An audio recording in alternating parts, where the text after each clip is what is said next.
Ladies and gentlemen, welcome back to Ball Watching Full Season Edition. We are done and dusted with our first inaugural regular season here at St. Louis City SC. The Ball Watching boys are done, a little exasperated after a pretty long season here, but we still got some reserves left in the tank here to deliver some playoff content. We'll go as long as we have to, man, and I hope this team has plenty more to offer. But Justin, watching that match last night, you were there. I wasn't able to get to it. I had a wedding. How was the vibe at City Park? The vibe was incredible. I mentioned it to multiple people. I think the TIFO was the largest that I've ever seen. It was almost the width of the supporter section. It was awesome. Vibe was great. I know ticket prices started to drop. And I think that, unfortunately, is to people not understanding that there was still a lot to play for in this game. Yeah. For us and for Seattle. I think they're like, oh, we locked up the West. Like, why do we care? No, a lot to play for. And we did not play for it, in my opinion. A lot of ups and downs, but I felt the vibe was very good at City Park overall. Yeah, no, it sounded good. I watched the second half live, and I was able to watch the first half back, and it sounded good. The TIFO was incredible. Totally agree. One word summary, Justin. If you had to say something, I'll start. Give you a second here. I am going to say my one word's more of a result of the last probably like 10 or so games of the season, and I feel like it's sputtering. We're moving forward, but it's not at the pace, I think, or the rhythm that we'd like to be. And it worries me a little bit. And I texted you about this heading into the playoffs that, if you look at it, and we'll get to the very end here, I kind of broke our season onto 3 phases. This has been the least strong I think we've been through form. I'm not saying ring the alarm bells, we're going to get beaten round 1, but I think you would have liked to have seen a better run in for the team. No, I would completely agree with that. I took a screenshot of a tweet earlier this week, and I meant to send it to you, Jake, and I don't think I did. One of the guys that talks about like who's in, who's out. We had nobody questionable, nobody injured, and someone was like, "Is this the first time this year?" Like, no, it's the second.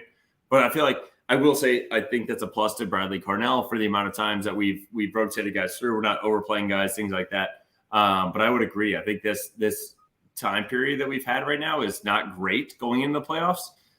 We'll talk about who we could possibly play, obviously, now that the wildcard games are set. But my one-word summary, thanks to you, as we were talking about before this, is sideswiped. It's never a good word that you want to talk about. And I left my car at Tam Ave last night. I went to Tam yesterday for the Mizzou game, and then I went straight to the pitch and left my car at Tam.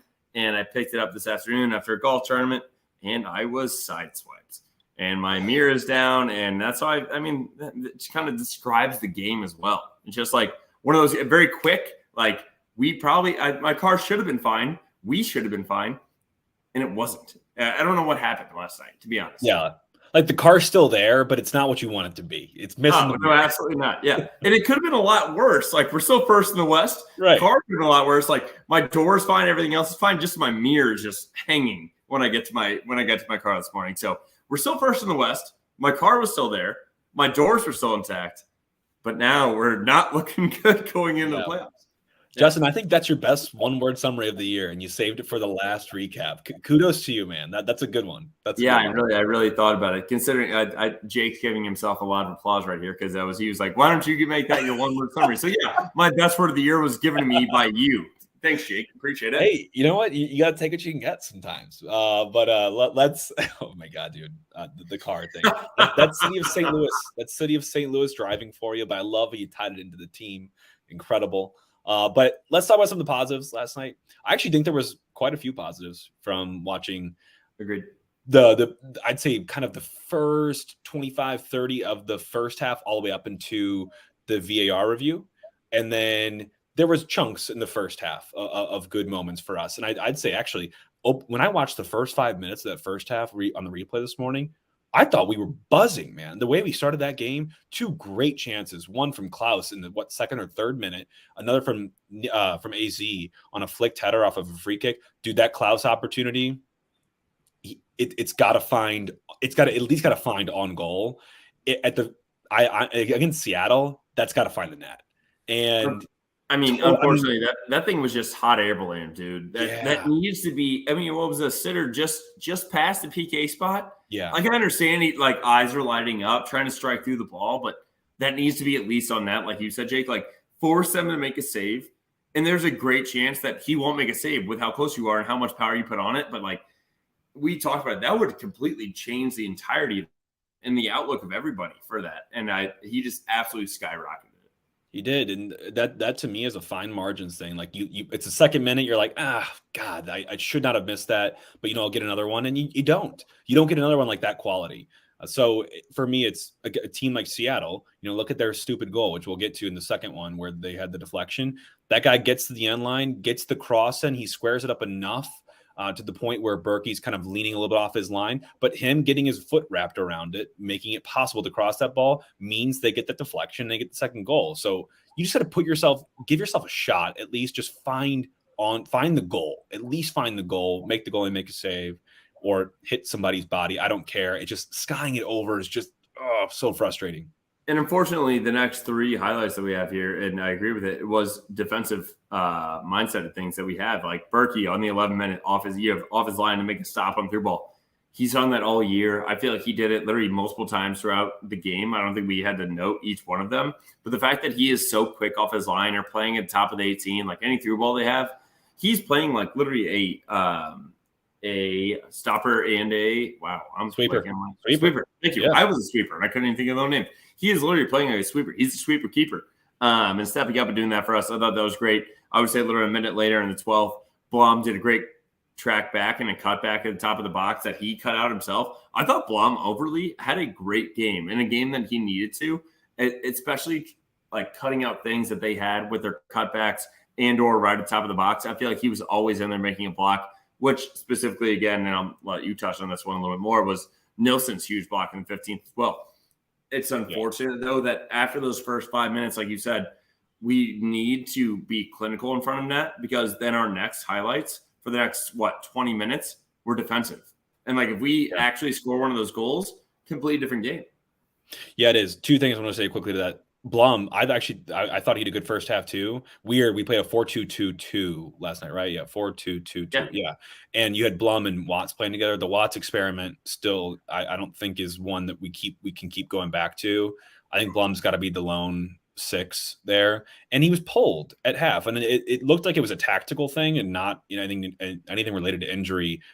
Hopefully, praise be to God. But it didn't work for me. And so I thought that was confusing for me. I thought Nilsson, he looked every bit of the player I feel like we were wanting to see last night. And it's great he's reaching that peak in form right now. At least I thought he had a really strong night. Big tackles, big body. I mean, last-ditch challenges. I thought he was a leader, and to me, he looked the best of our defenders last night consistently. Oh, I completely agree with that. I thought, you know what? I was going to wait till we get to like play ratings.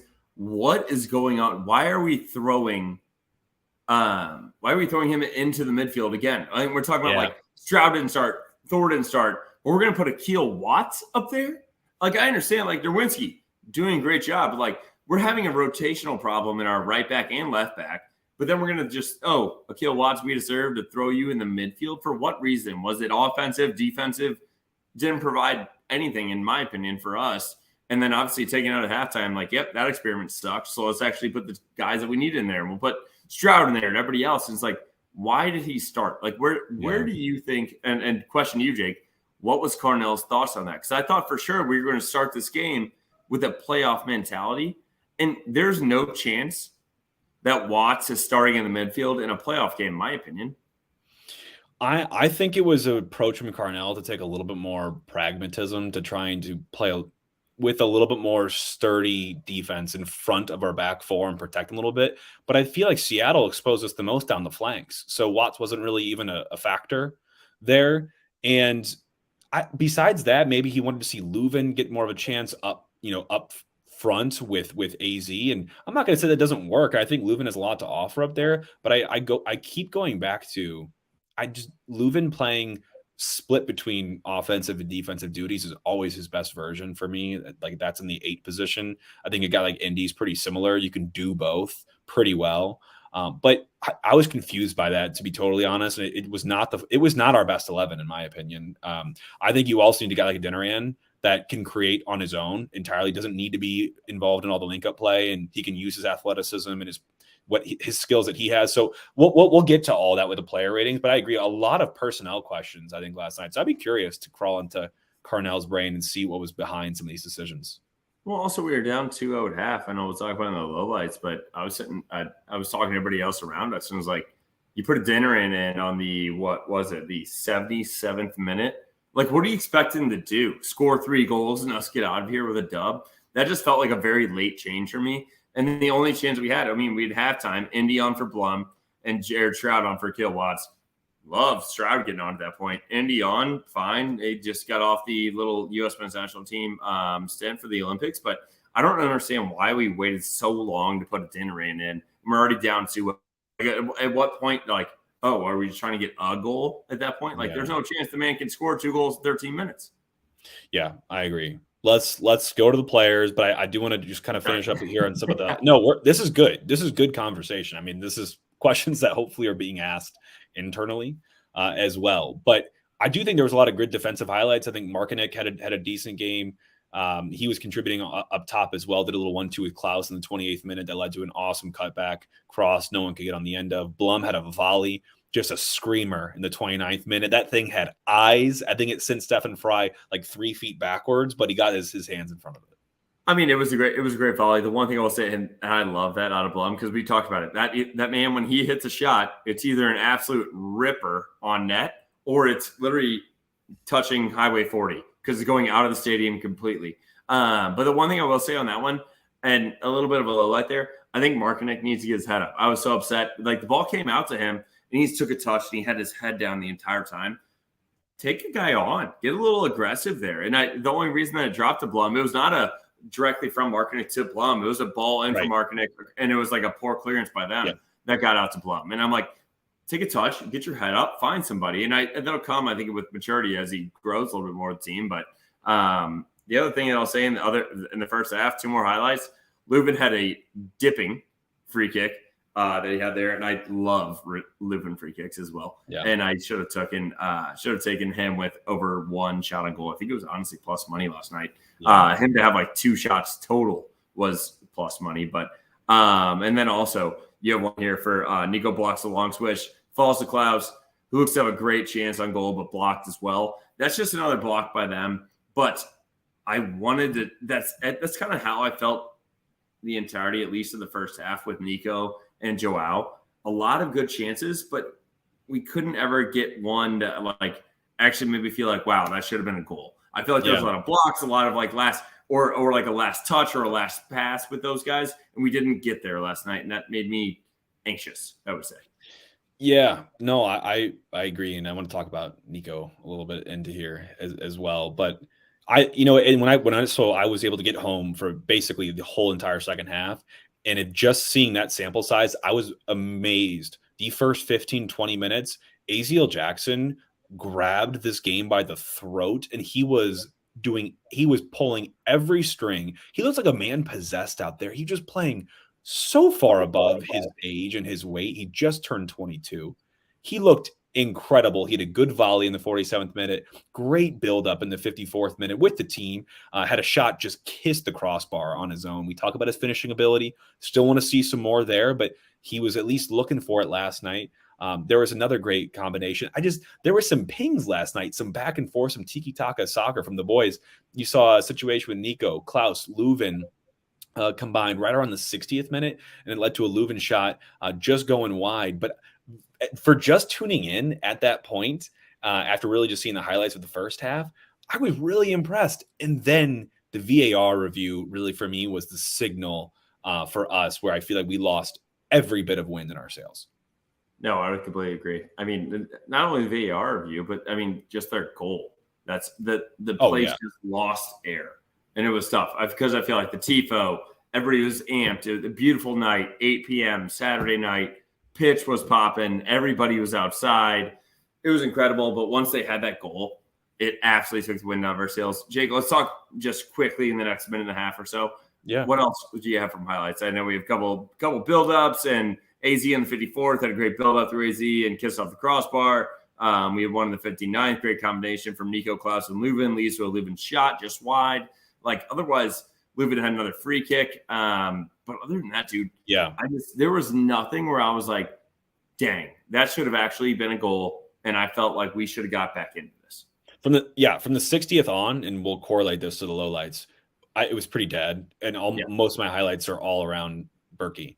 I will say that 85th minute save with the top hand on the Nicholas Ladero's free kick, that's one of the hardest saves to make personally, I think, as a goalkeeper. I mean, because you're at full stretch using the top hand to parry it over, and I mean, just textbook safe hands play, just further cementing his case. He's the goalkeeper of the year. There is no other debate.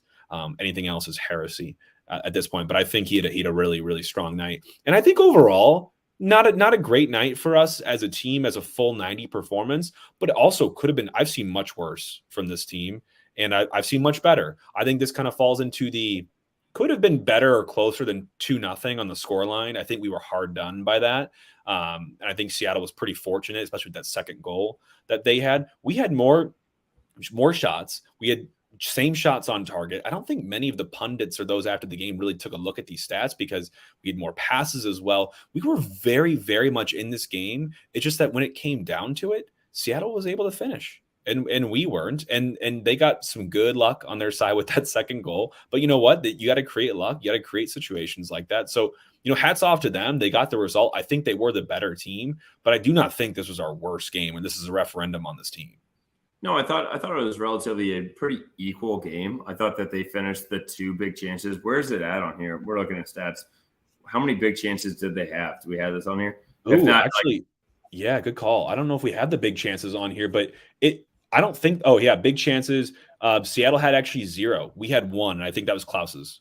Right. But think about Seattle's chances. That first goal, that was a good finish on that guy. Great build-up, great play. I mean, we had our own mistakes we'll talk about. But that second goal wasn't even a chance whatsoever. That was literally a cross that just extremely unfortunate on our end. But, I mean, overall, I felt like it was a very even game. I thought that they finished their one solid chance. I guess we're not going to call it big. Yep. And then absolute bullshit. They're bull crap. Sorry.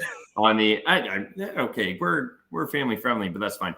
On their cross, the fact that went in, I thought that was ridiculous as well. So I honestly don't think we played awful. We just didn't look good, and I think it's sitting a little bit heavier in my head, and the fact that that's our last game before we go into the playoffs. Yeah, no, I fully agree with that. Well, this is a perfect transition to the lowlights here. So, talk about some of the positives.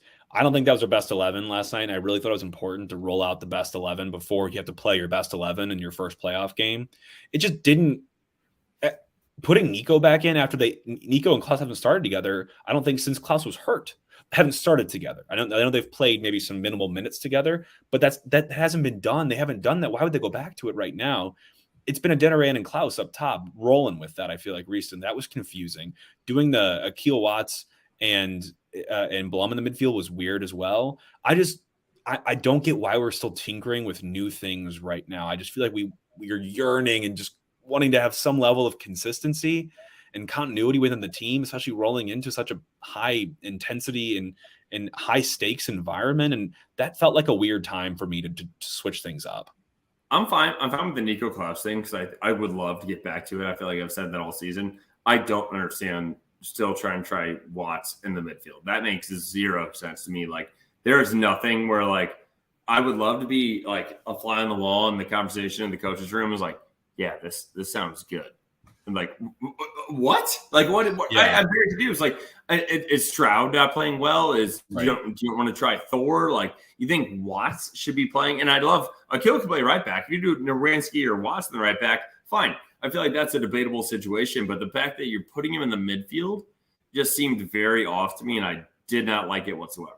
They've just always touted that he can do both, and he did both for City 2 last year. But every time they've tried it here in the MLS level, I actually think it's gone really poorly. It hasn't really gone average. It's gone really poorly. And I'm not going to say that he had an awful game last night, but obviously we didn't get a good result. So I'm not going to blame it on Akil Watts. I just don't think that we're setting ourselves up for success going back to it again and again.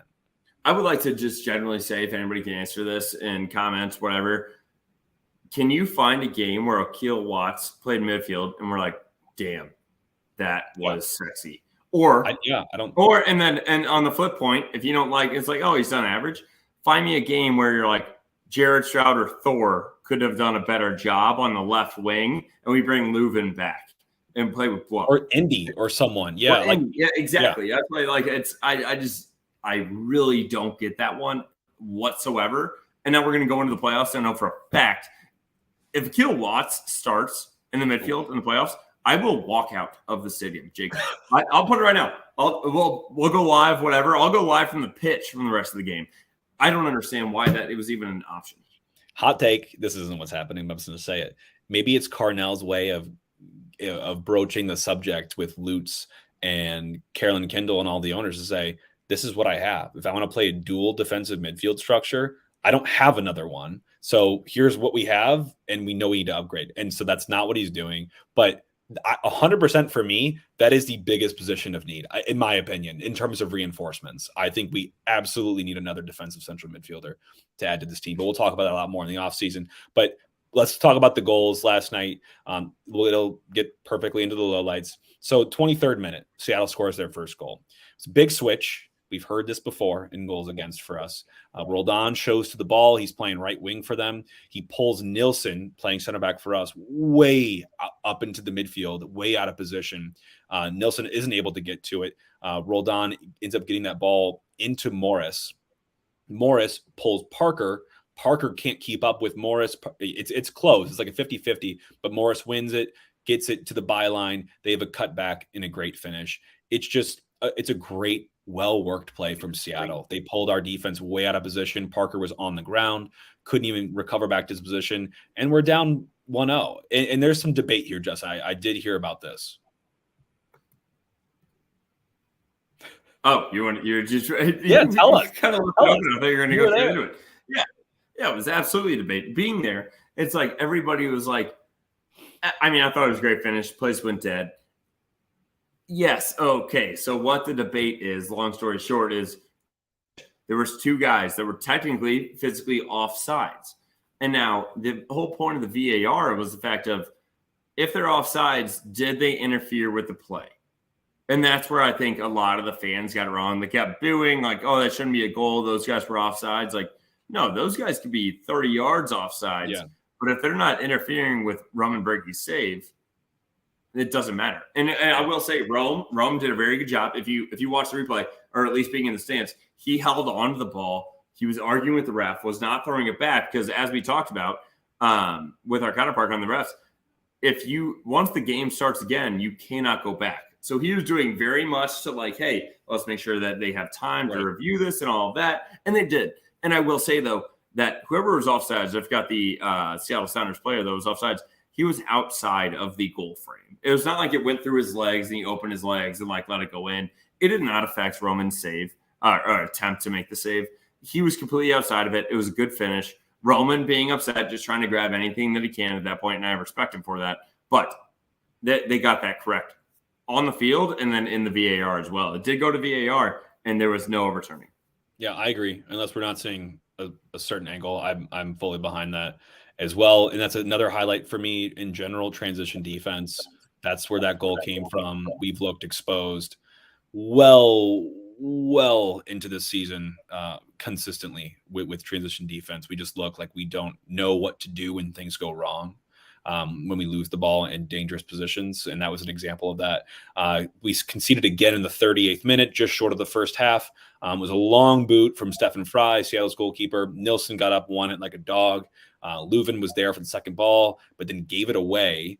And our whole midfield, Blum, Watts, Leuven, is now behind the ball, meaning they're on Seattle's part of this half.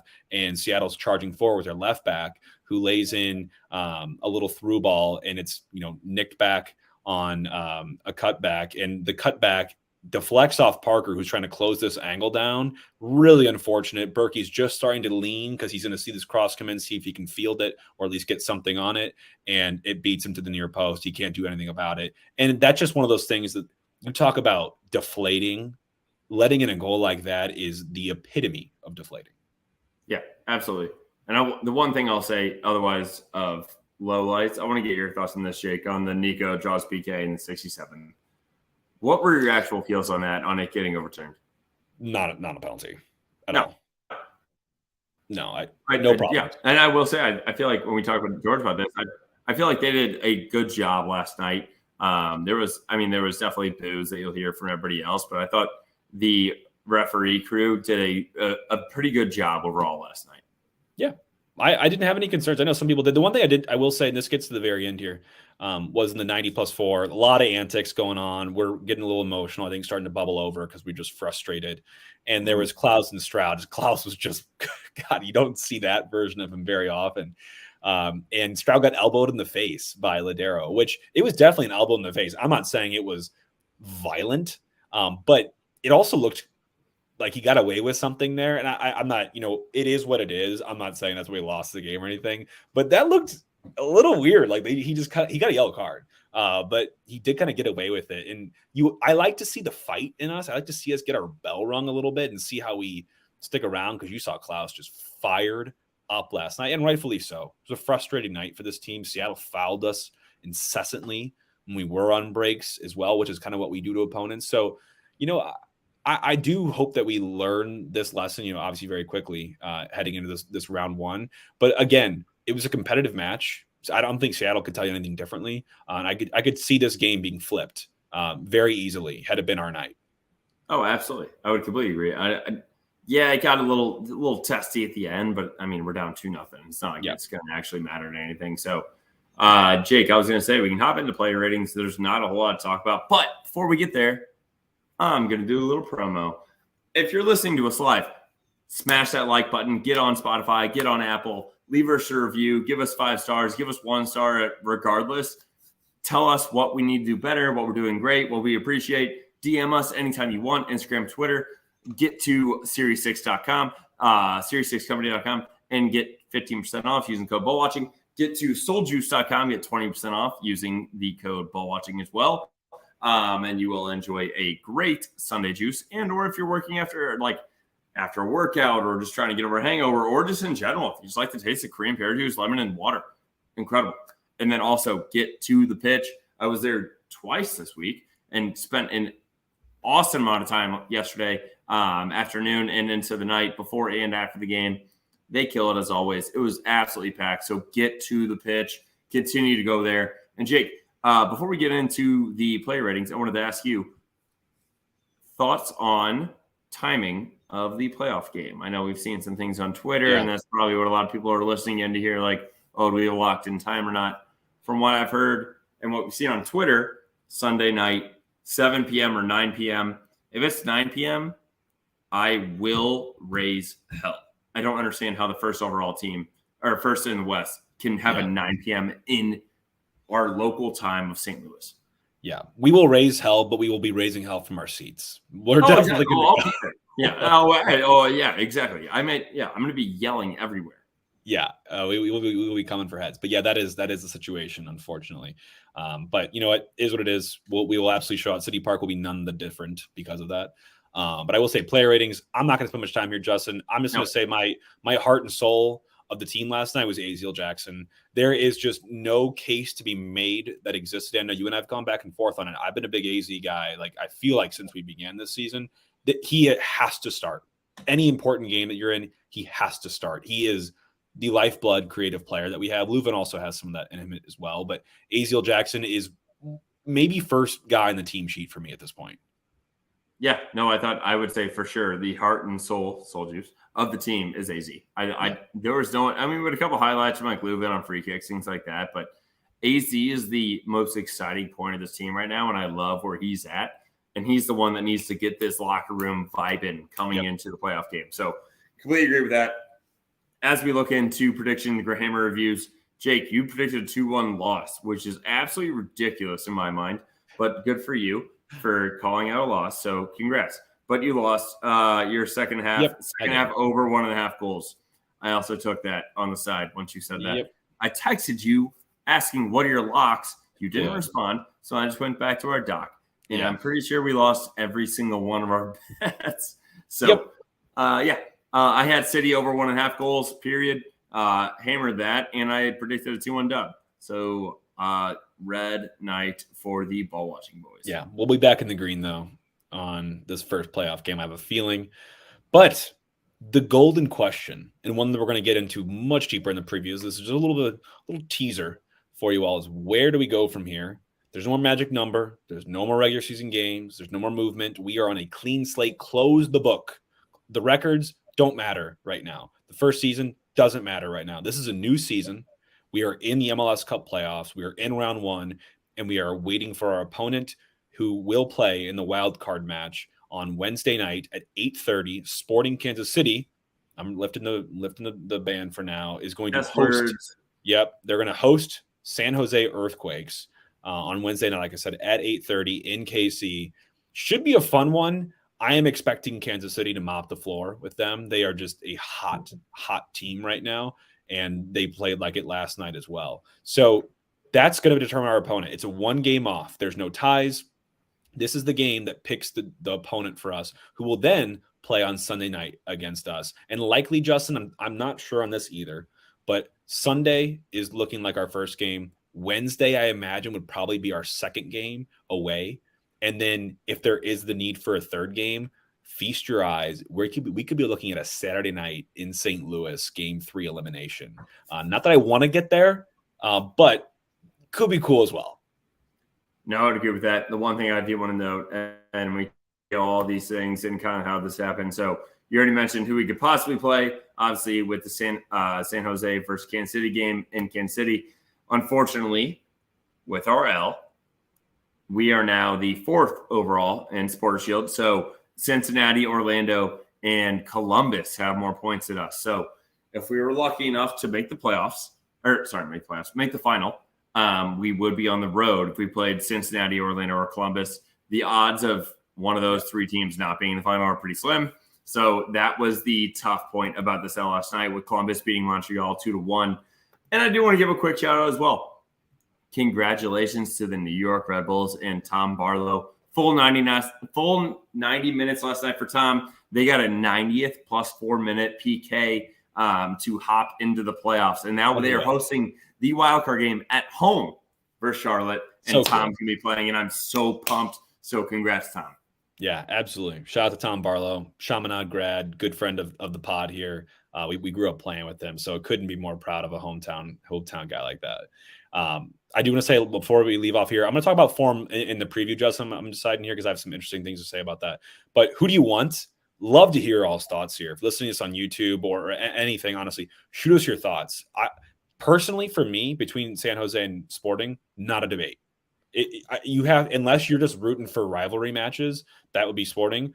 If you're rooting for us to win statistically and stylistically, it's San Jose. San Jose has got to be your pick for us to play. At least ideally, I think Sporting will be our opponent now, because I just think they're just so on fire, and San Jose is not. And they've kind of blown it to get to this point, to be totally honest. And we've had their number. Defeated them twice this season. We also defeated Sporting twice, but we lost them away. So we'll have a lot more of a breakdown here when we come to our preview. But just to give you a teaser here, like I said, 3-0, we beat San Jose at home, 2-1 away. They dominated possession in both games, but we played a classic city-style game, had more XG. Even that second game, we played a super rotated 11. In San Jose, in the last 10, they're number 23 in the MLS. They're kind of limping their way into the playoffs here. We're number 17. But Sporting is the flip opposite.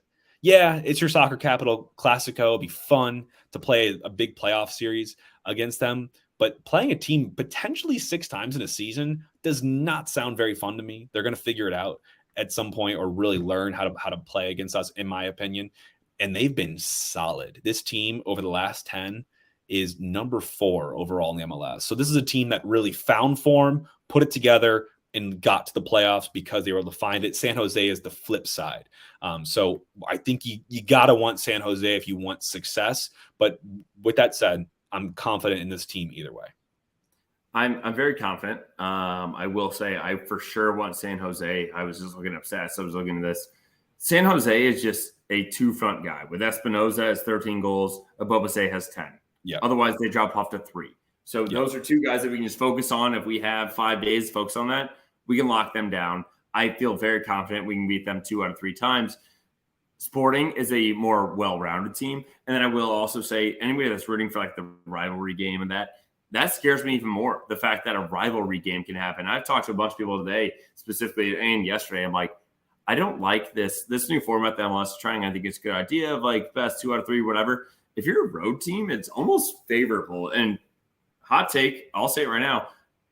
Understand me being like, oh, you're on the road, it's favorable. But if you go on the road and you just park the bus and get to a game where it's tied and you go straight to PKs, it's straight to PKs. If you get to PKs, then you go back home and you have a chance to lock out a team that's literally a higher seed than you just because now you're playing at home and you won a game in PKs.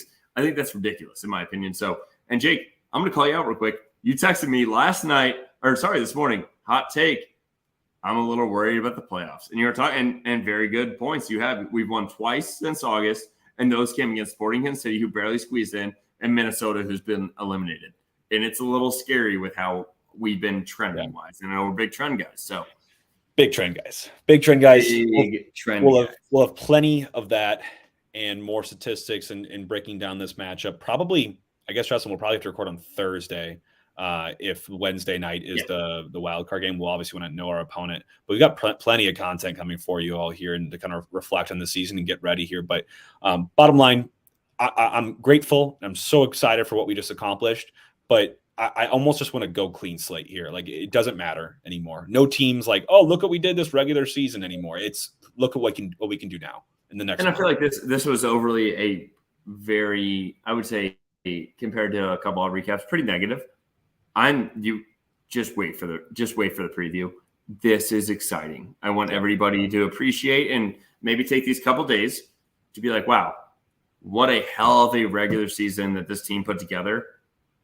Take that in. Tough last game, but now is when it matters. And now we put game face on. No more smiles. No more smiles in the stands. This is when it gets serious. And this is when I want these guys to step up. And I really honestly do think they will. I think this is where Carnell has done well. Coaching throughout the season and rotating guys in. This is where the chemistry builds up and really shows with how well these guys like each other. We have no one injured. No one's questionable. This is when we get at it. Yeah, I 100% agree. Got to stick you in the locker room for the pregame speech here. It's going to be fantastic. We've got a full week to prep for it now. Sunday night is what it's looking like. Our first ever playoff game in the MLS in St. Louis. We will be hosting the winner of Sporting Kansas City in San Jose, likely on Sunday night. So everyone stay tuned for that news to be confirmed. But we'll be back with you all on Thursday for a full preview of this playoff fixture. I'm grinning ear to ear right now. I'm so excited for this. What a way to get into October and November in these playoffs. So I'm so stoked, man. But everyone take care. Have a great week, and we'll talk to you on Thursday.